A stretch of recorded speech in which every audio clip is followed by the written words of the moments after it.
రమ్యశ్రీ అని పేషెంట్ ఉన్నారు. వారు ఎలా అంటే తనకి 2 ఇయర్స్ నుంచి పీసీఓడి ఉంది. సో తనకి తగ్గట్లేదు, తనకి మెన్సెస్ అనేది అపియర్ అవ్వట్లేదు. సో ఇన్ డీటెయిల్గా మనం కేసు తీసుకుంటే సెట్ అవుతుంది. సో తన దగ్గర ఏంటి, ఒక ఎమోషనల్ బ్యారియర్ అనేది ఉండిపోయింది, అది బ్రేక్అవుట్ అవ్వలేదు, తను ఓపెన్ అవ్వలేకపోతుంది, ఎవరికి చెప్పుకోవాలో తనకు అర్థం అవ్వలేదు. సో అక్కడ స్టక్అప్ అయిపోయింది తను. సో ఆ పాయింట్ నాకు యూజ్ అయింది, మెడిసిన్ అనేది నేను ప్రిస్క్రైబ్ చేయడానికి ఆ పాయింట్ నాకు చాలా యూజ్ అయింది.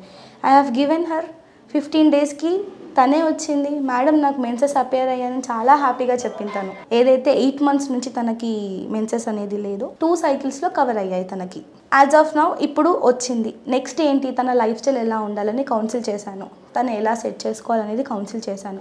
దాంతోపాటు ఫిజికల్ యాక్టివిటీస్, దాంతోపాటు మెడికేషన్ అన్నీ ఓవరాల్గా మిక్స్ చేసుకుంటేనే తనకి రిలీఫ్ అనేది ఉంటుంది.